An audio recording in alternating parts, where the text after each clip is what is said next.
શિવાની, ઓ શિવાની, આ વહુ ખબર નહીં ક્યાં મરી જાય છે સવાર સવારમાં. હજુ સુધી ના ચા મળી છે અને ના તો એકવાર આવીને જોયું છે કે હું જીવતી છું કે મરી ગઈ. કમલાજી જોર જોરથી બૂમો પાડીને પોતાની વહુ શિવાનીને સંભળાવી રહ્યા હતા. શિવાની રૂમમાં ચાની ટ્રે લઈને આવી અને બોલી, મમ્મી, હું 4 વાર આવીને જોઈ ગઈ હતી. તમે એકદમ સાજા નરવા હતા, તોય ઉઠી રહ્યા ન હતા, એટલે ચા પણ ન લાવી.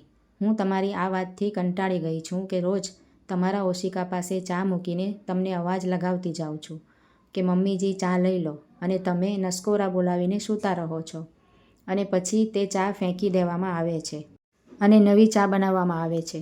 તો હવેથી તમારા તીખા શબ્દો જ્યાં સુધી મારા કાન સુધી નહીં આવે ત્યાં સુધી ચા તમારા હાથમાં નહીં આવે. પોતાની વાત કહીને શિવાની પાછી રસોડામાં જતી રહી. ત્યાં જ લિવિંગ રૂમમાં સોફા પર બેઠેલો સાગર ન્યૂઝપેપર વાંચી રહ્યો હતો. કમલાજી પોતાના રૂમમાંથી ડોકિયું કરીને દીકરા સાગરને જોઈને બોલ્યા, સાંભળે છે તું તારી પત્નીને કેવી રીતે મારી સાથે વાત કરે છે? આને અત્યારથી મને ચા આપવાનું પણ ભારે પડે છે. હું તો હજુ પથારીવશ પણ નથી થઈ. જો પથારીવશ થઈ ગઈ તો આ તો મને ક્યારેય આવીને જોશે પણ નહીં. આજે થોડી શરદી ખાંસી છે. સાગર ચૂપચાપ પોતાનું પેપર વાંચતો રહ્યો. તેણે ન તો માતાના પક્ષમાં કંઈ કહ્યું અને ન તો પત્નીના પક્ષમાં. બસ સાગરની આ જ વાત કમલાજીને પસંદ નહોતી. તે ફરીથી રૂમમાંથી બોલ્યા, હા, તું કેમ કંઈ બોલીશ? તું તો એનો નોકર જે બનીને બેઠો છે. તું તો એને માથે બેસાડીને રાખે છે ને. જો તું એને કંઈ કહીશ તો તે તને રોટલી નહીં બનાવી આપે. આ જ વાતનો ડર છે ને તને? સાગરે ગુસ્સામાં પેપર બંધ કર્યું અને બોલ્યો, મમ્મી, તમે શું ઈચ્છો છો? સવાર સવારમાં ઘરમાં મહાભારત થાય? અને પછી રસોડા તરફ જઈને શિવાનીને બોલ્યો, તારાથી શાંતિથી મમ્મીને ચા ન અપાઈ? જો તે ચા માંગી રહ્યા હતા તો ચૂપચાપ લઈ જઈને ચા આપી દે. 4 વાતો સંભળાવવી તેમને જરૂરી હતી? શિવાનીએ રસોડામાંથી બૂમ પાડીને કહ્યું, હા હા, બધી ભૂલ મારી જ હોય છે. તમારા લોકોની તો કોઈ ભૂલ જ નથી હોતી. મમ્મીજીના ઓશિકે હું રોજ ચા મૂકું છું અને રોજ તે ચા ઠંડી થઈ જાય છે, પછી ફેંકવામાં આવે છે અને ફરીથી બીજી ચા બને છે. રોજ ચા ફેંકે છે. બસ મેં એટલે જ વિચાર્યું કે જ્યાં સુધી મમ્મીજી ઉઠીને જાતે ચા નહીં માંગે, હું ચા બનાવીને નહીં આપું. અને કદાચ એ વિચારવું પણ ખોટું થઈ ગયું. મેં તો નુકસાન થતાં બચાવ્યું છે. જો વહુ 1 ગ્લાસ દૂધ વધારે પી લે તો સાસુમાં હિસાબ કરવા લાગે છે, અને અહીં રોજ 1 કપ ચાની બરબાદી થઈ રહી છે તો તે સાસુમાને દેખાતું નથી, અને મારે રસોડામાં અલગથી મજૂરી કરવાની. સાગરે પેપર સોફા પર પછાડ્યું અને બોલ્યો, મને તો આ ઘરમાં રહેવું જ પસંદ નથી. એના કરતાં સારું હતું કે હું બહાર જતો રહ્યો હોત. ખેર, હું તો ઓફિસ જઈ રહ્યો છું અને તમે બંને સાસુ વહુ એકબીજાના ચોટલા પકડીને લડતા રહો. પછી સાગર પોતાનો ટુવાલ ઉઠાવીને નાહવા જતો રહ્યો. શિવાનીએ અવાજ લગાવીને કહ્યું, મમ્મીજી, તમે ચા પી લો, પછી ગરમા ગરમ નાસ્તો કરી લેજો, નહીંતર પછી કહેશો કે ઠંડો નાસ્તો આપ્યો, મારા દાંતથી ચવાતો નથી. કમલાજી પોતાના રૂમમાંથી બૂમ પાડીને બોલ્યા, હા હા, હવે તારો જ તો ઓર્ડર સાંભળીશું. જાણે તું નહીં કહે તો હું ચા પીશ જ નહીં. શિવાનીએ આ વખતે કોઈ જવાબ ન આપ્યો અને રસોડામાં ચૂપચાપ કામ કરતી રહી. સાગર નાસ્તો કરીને જતો રહ્યો. કમલાજી અગાસી પર જતાં જતાં બોલ્યા, મને નાસ્તો અગાસી પર જ આપજે. અસલમાં તેમના મોબાઈલ પર દીકરી પાયલનો ફોન આવી રહ્યો હતો અને તેઓ નહોતા ઈચ્છતા કે વહુ એમની વાતો સાંભળે, એટલે રૂમમાં રોકાવાને બદલે ચૂપચાપ સીડીઓ ચડીને અગાસી પર જતા રહ્યા. હેલો મમ્મી, હું થોડી વારમાં પિયર આવી રહી છું. મારી દેરાણી, નણંદ, સાસુ બધા ગામડેથી આવ્યા છે. મેં બધાને પિયરમાં આવવાનું આમંત્રણ આપી દીધું. ભાભીને કહી દેજે કે મારી દેરાણી માટે છોલે ભટુરે બનાવી દે, નણંદ માટે ગરમા ગરમ ભજીયા અને સાથે ફુદીનાની તીખી ચટણી ચોક્કસ હોવી જોઈએ. દિયર જરા નખરાળો છે એટલે એના માટે પનીર અને મલાઈ કોફતા જ બનાવડાવજે. અને તારા જમાઈરાજ, અરે એમનો સ્વાદ તો તું જાણે જ છે. એક પણ વસ્તુમાં કમી રહી તો નાક કપાતા વાર નહીં લાગે. મારાથી તો આવી ઠંડીમાં ગોદડું છોડવું પણ મુશ્કેલ છે. કામકાજ શું કરીશ? હા, હું બધું પીરસી આપીશ. હવે ગામડેથી આવી રહ્યા છે તો ના પણ નથી પાડી શકતી. આખરે તારા જમાઈની ઇજ્જતની વાત છે ને. અરે દીકરી, વહુને હું એવું કેવી રીતે કહીશ કે તું કામથી બચવાના બહાને અહીં આખી ફોજ લઈને આવી રહી છે? માં, કંઈક તો કર. સારું, તો હું મારી તબિયતનું બહાનું બનાવી દઈશ.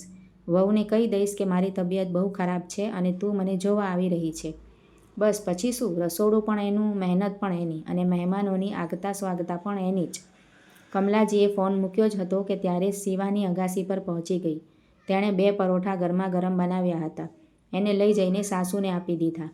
થોડીવાર પછી જ્યારે શિવાની અગાસી પર ગઈ તો તેણે જોયું કે એક પરોઠું વધેલું છે. તેણે પૂછ્યું, મમ્મીજી તમે પરોઠા કેમ ન ખાધા? કમલાજી બોલ્યા, અરે વહુ, મારાથી કંઈ ખવાતું નથી. મારી તબિયત સારી નથી લાગતી. થોડો જીવ ગભરાઈ રહ્યો છે.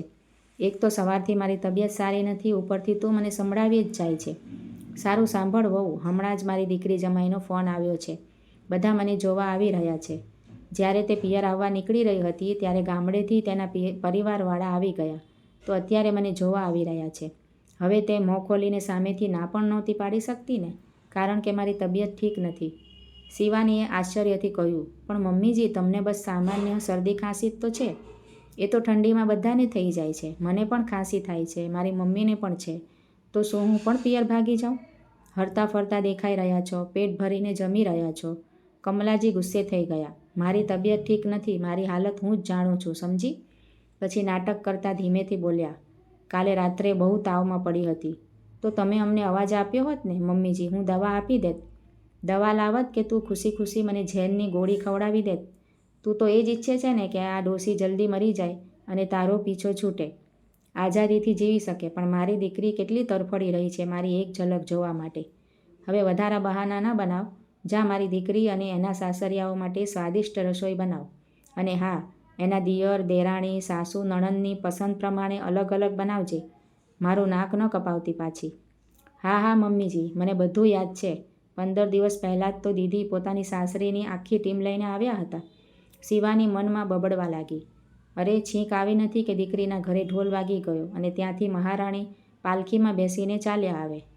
ખાવાની થાળી તૈયાર પલંગ પર મળે છે, પરંતુ એક કામ કરવાનું નામ સુદ્ધા નહીં લે. શિવાનીએ બજારમાંથી જરૂરિયાતનો બધો સામાન મંગાવી લીધો. બટાકા બાફીને એક બાજુ મૂકી દીધા. ભજીયા તૈયાર કર્યા. ફુદીનાની ચટણી પીસતા મનમાં ને મનમાં બબડતી રહી. પછી બાયો ચડાવીને મલાઈ કોફતાની તૈયારીમાં લાગી ગઈ. જાણે રસોઈ નહીં, કોઈ પરીક્ષા આપવા બેઠી હોય. થોડી જ વારમાં કમલાજી પણ સીડીઓ ઉતરીને નીચે આવી ગયા. પગ મૂકતાં જ તેમણે બીમારીનો ઢોંગ કરવાનું શરૂ કરી દીધું. માથા પર પટ્ટી બાંધવા લાગ્યા, જાણે હમણાં જ પડી જશે. શિવાનીએ શાકભાજી કાપવા માટે આપ્યા તો કણસતા બોલ્યા, હાય રે, આજે તો માથું એટલું ભારે છે કે હાથ પણ સાથ નથી આપી રહ્યો. એક કામ કર, જરા મારી પટ્ટી કસીને બાંધી દે. આમ બીમાર દેખાવા માટે આખું નાટક શરૂ થઈ ગયું હતું. શિવાની શાકભાજી લઈને કિચનમાં પાછી જતી રહી. કમલાજી બહાર જ ખુરશી ઢાળીને બેસી ગયા અને પોતાની દીકરી અને જમાઈની રાહ જોવા લાગ્યા. બપોરે 1 વાગ્યે કમલાજીની દીકરી પાયલ અને જમાઈ ઘરે આવ્યા. તે બંનેને જોતાં જ જાણે કમલાજીના ચહેરા પર સ્મિત ખીલી ઉઠ્યું.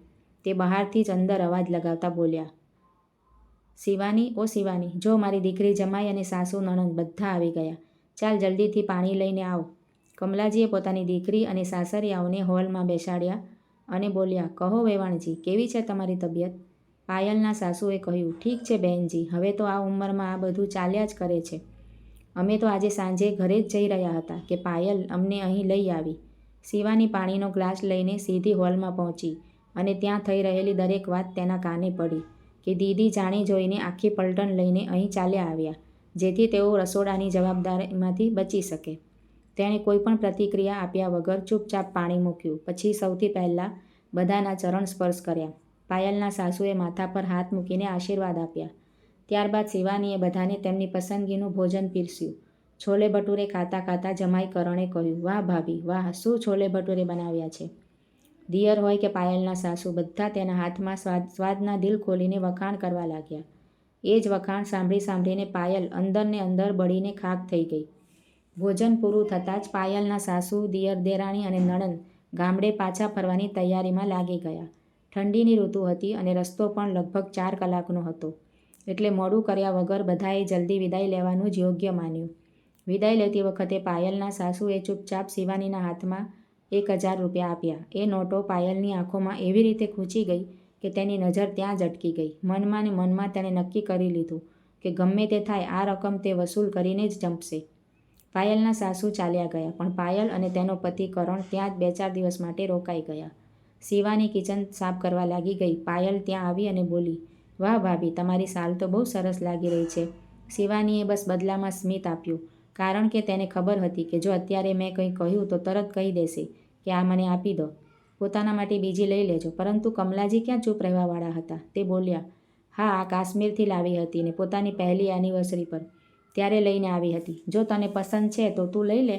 પછી તેમણે શિવાની તરફ જોઈને કહ્યું, વહુ, આપી દે પાયલને તારી સાલ, એને બહુ ગમી રહી છે. તું તો ફરીથી જઈશ ત્યારે બીજી લઈ લેજે. શિવાનીએ પોતાની સાસુ પર કટાક્ષ કરતાં કહ્યું, હા, કારણ કે કાશ્મીર તો મારી બાજુમાં જ છે ને. હું જ્યારે પણ ઈચ્છું ત્યાં જઈને કંઈ પણ લાવી શકું છું. તે પોતાના રૂમમાં ગઈ, સાલ બદલીને બહાર આવી અને પોતાની નણંદને આપતા બોલી, દીદી, આ રહી કશ્મીરી સાલ. પાયલે પણ તે સાલ ખુશી ખુશી પોતાની પાસે રાખી લીધી. આ થઈને વાત મનમાં ને મનમાં બબડી. 1000ના બદલામાં મોંઘી સાલ મળી ગઈ. સાંજના 5 વાગી ગયા. શિવાની ચા નાસ્તો લઈને સાસુમાના રૂમમાં આવી. ચાની ટ્રે મૂકતાં જ પાયલ બોલી, ભાભી, આ શું હું સાંભળી રહી છું? મમ્મીએ સવારે માત્ર એક જ પરોઠું ખાધું? તમે મારી માનું સરખી રીતે ધ્યાન નથી રાખતા. મમ્મીને જુઓ કેટલી સુકાઈ ગઈ છે. મમ્મીનો રંગ પણ શ્યામ પડી ગયો છે. શિવાનીએ સાસુ તરફ જોતાં કહ્યું, દીદી, મમ્મી સવારે 8 વાગ્યે જ અગાસી પર જઈને બેસી ગયા અને બોલ્યા કે મને નાસ્તો અહીં જ આપી દે. હવે એક પરોઠું લઈને જવું તો એ શક્ય નહોતું, એટલે મેં 2 પરોઠા એકસાથે બનાવીને આપ્યા હતા. મમ્મીજીએ તેમાંથી એક જ પરોઠું ખાધું કે ઠંડુ થઈ ગયું છે. મારાથી ચવાતું નથી અને પછી મારું બધું કામ કરીને 10:30 11 વાગે હું ફરી મમ્મીજી માટે ફળ કાપીને લઈ ગઈ. 1-2 વાર ઉપર નીચે કરવામાં મારા પગ દુખવા લાગે છે. પછી મમ્મીજી 11-12 વાગે નીચે આવ્યા અને આવતાં જ મેં મમ્મીજીને ગાજર અને બીટનો જ્યુસ બનાવીને પણ આપ્યો. આનાથી વધારે બીજું શું ધ્યાન રાખું? હમણાં તો બપોરે તમારા સાસુ સાથે જમવાનું ખાધું, હવે કેટલું ખાશે? એ વહુ સાંભળ, નજર ના લગાવ. આમ પણ આજકાલ તબિયત સારી નથી રહેતી. જરૂર તું જ મને નજર લગાવે છે. શિવાની રૂમમાંથી નીકળીને સીધી રસોડા તરફ જતી રહી. તેના જતાં જ કમલાજી માથા પર હાથ મૂકતા બોલ્યા, જોયું તે? જોયું? હંમેશા આવું જ કરે છે. પોતાની વાત કહીને રૂમમાંથી નીકળી જાય છે. બીજાની તો સાંભળતી જ નથી. આમ ને આમ રાત પડી ગઈ. સવારે શિવાની મોડી ઉઠીને તે બહાર ગઈ તો સાસુના રૂમમાંથી અવાજ આવી રહ્યો હતો. તેણે ચા બનાવી અને જેવી સાસુના રૂમની બહાર સુધી ગઈ તો તેણે સાંભળ્યું કે પાયલ કહી રહી હતી, મમ્મી, મેં તમને આવું થોડું કહ્યું હતું બોલવાનું? આપણે ભાભીને ઘરમાંથી કાઢવા માંગીએ છીએ, જેથી ભાઈના લગ્ન માસીની દીકરી સાથે થઈ જાય. હવે આ બધું સાંભળતાં જ શિવાનીના તો હોશ જ ઉડી ગયા. તે સીધી રૂમમાં ગઈ, મોબાઈલ ઉઠાવ્યો અને બધી વાતો રેકોર્ડ કરી લીધી. સાગર આંગણામાં આવ્યો તો શિવાનીએ તેને બધી વોઇસ રેકોર્ડિંગ સંભળાવી દીધી અને રડતાં રડતાં પોતાની સાસુ તરફ જોઈને બોલી, મમ્મીજી, તમને બિલકુલ પણ શરમ ન આવી મારી વિરુદ્ધ આ બધું કાવતરું ઘડતા? સાગરે પણ પાયલને કહ્યું, તું આવા ઝઘડા કરાવવા માટે આવે છે અહીં તો હવે આવતી નહીં. કમલાજી ગુસ્સે થઈ ગયા. શું બકવાસ કરી રહ્યો છે તું? એ મારી દીકરી છે. તારું જ ભલું ઈચ્છે છે એ. મારી દીકરી ક્યાંય નહીં જાય.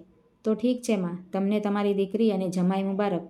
હું એવા ઘરમાં નથી રહી શકતો કે જ્યાં મારી પત્નીની કોઈ કદર ના હોય. પછી તેણે ફરીને શિવાની તરફ જોયું. શિવાની, એક પળની પણ વાર ન કર. કપડાં પેક કર. આપણે અત્યારે ને અત્યારે જ આ ઘરમાંથી નીકળી રહ્યા છીએ.